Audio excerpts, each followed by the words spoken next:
रात को 2 बजे कहते हैं कि आपके लिए ये वॉशरूम्स अलाउड नहीं है, आप यहाँ से पानी नहीं भर सकते अंदर से। रात को 2 बजे लड़की है, कहाँ जाएगी? 4 बच्चे रात को रुके थे, उनको डिस्ट्रैक्ट किया ये बोल के कि कमेटी मेंबर्स आए हुए हैं, थोड़ा सा साइड में लेके गए, ये वहाँ पे उनसे बात करी। इतने में एक जो उनका सिक्योरिटी ऑफिसर है वो हमारा सारा सामान लेके यहाँ पे बाहर फेंक के गया।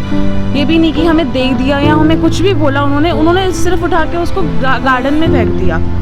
आज हम हंगर स्ट्राइक पर बैठ रहे हैं 2 बच्चे, और हम चाहते हैं कि और भी बच्चे हमारे साथ बैठे, क्योंकि हमें ये इशू हाईलाइट करना है। हमें सोल्यूशन चाहिए इस चीज़ का। अगर हमें कोई प्रॉपर सोल्यूशन मिलता है, ऑब्वियसली हम भी घर जाना चाहते हैं पास होकर, ये नहीं कि हमारा 1 साल ख़राब हो रहा है।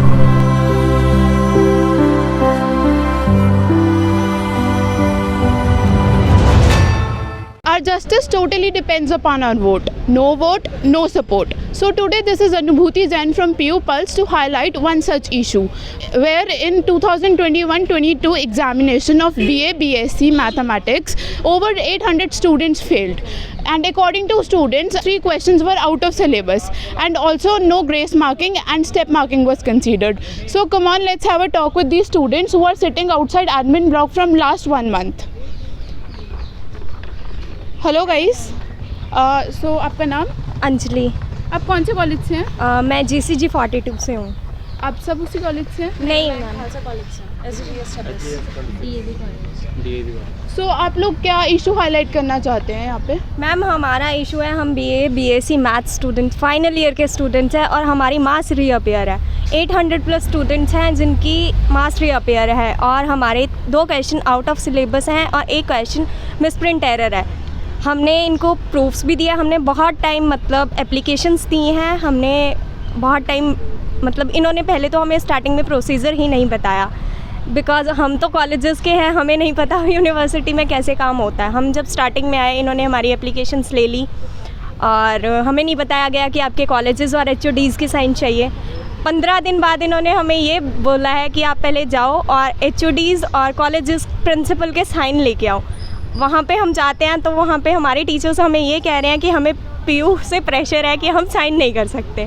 वहाँ से हमने किसी तरह साइन किए। इवन हमारे टीचर्स मान रहे हैं कि क्वेश्चन आउट ऑफ सिलेबस है, क्वेश्चन में गलती है, बट PU का अंडर प्रेशर है तो कुछ नहीं कर सकते वो लोग भी। हमने किसी तरह उनसे साइन लिए। अब हमने दोबारा एप्लीकेशन दी तो भी ये लोग कह रहे हैं कि कमेटी बैठेगी, ओनली 1 मार्क ग्रेस मिलेगी आपको।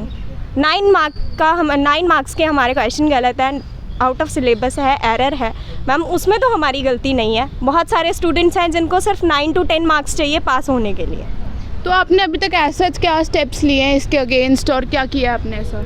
मैम हमने नॉर्मली पहले तो हम मेमोरेंडम्स देते रहे, फिर हमने स्ट्राइक शुरू की, नॉर्मल स्ट्राइक शुरू की। हम अंदर बैठे हुए थे एडमिनिस्ट्रेशन ब्लॉक में, इन्होंने हमें डिस्ट्रैक्ट करके हमारा सामान बाहर फेंक दिया। और आप चेक कर सकते हैं कितनी बुरी तरह बैरिकेड्स लगाए हुए हैं, और हमें बोला गया आप अलाउड नहीं हो अंदर। तो आप लोगों को डिस्ट्रैक्ट कैसे किया गया है? उन्होंने ये कहा कि आपकी जो कमेटी मेंबर्स आए हुए हैं, कुछ बच्चे, हम 4 बच्चे रात को रुके थे।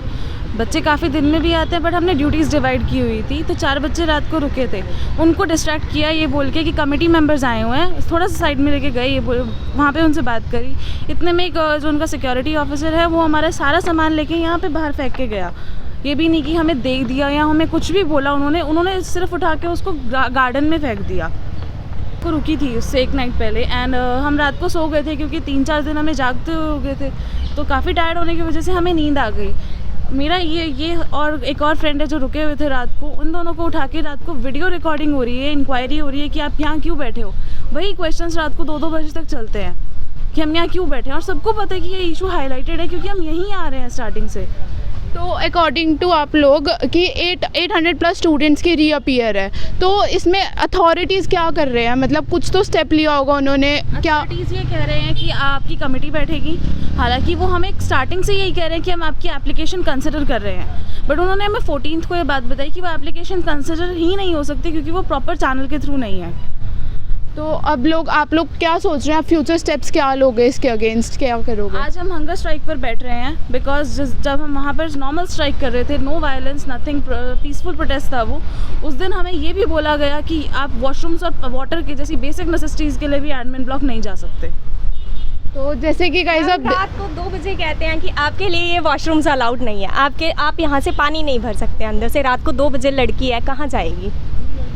तो जैसे कि आप लोग देख सकते हैं इन लोगों के बेसिक राइट्स भी कॉम्प्रोमाइज़ हो रहे हैं। आज तो हम हंगर स्ट्राइक पर बैठ रहे हैं 2 बच्चे, और हम चाहते हैं कि और भी बच्चे हमारे साथ बैठे, क्योंकि हमें ये इशू हाईलाइट करना है। हमें सोल्यूशन चाहिए इस चीज़ का। अगर हमें कोई प्रॉपर सोल्यूशन मिलता है, ऑब्वियसली हम भी घर जाना चाहते हैं पास होकर। ये नहीं कि हमारा 1 साल ख़राब हो रहा है। अथॉरिटीज़ के पास इतना तो है कि वो हमें पास कर सकते हैं इजीली। 9 to 10 ग्रेस मार्क्स छोटी बात है। हम हंगर स्ट्राइक पर बैठ रहे हैं 2 बच्चे, और हम चाहते हैं कि और भी बच्चे हमारे साथ बैठे, क्योंकि हमें ये इशू हाईलाइट करना है। हमें सोल्यूशन चाहिए इस चीज़ का। अगर हमें कोई प्रॉपर सोल्यूशन मिलता है, ऑब्वियसली हम भी घर जाना चाहते हैं पास होकर। ये नहीं कि हमारा 1 साल ख़राब हो रहा है। जैसे कि आप लोग देख सकते हैं कि ये वही स्टूडेंट्स हैं जिनका फ्यूचर दांव पे लगा हुआ है, और अभी तक जैसे इन लोगों का कोई वोट बैंक भी नहीं है, तो कोई भी पॉलिटिकल पार्टी भी नहीं आई है इन्हें सपोर्ट करने के लिए। सो फॉर मोर अपडेट्स बने रहिए पीयू पल्स के साथ। Reporter Anubhuti Jain with camera person Dhruvraj.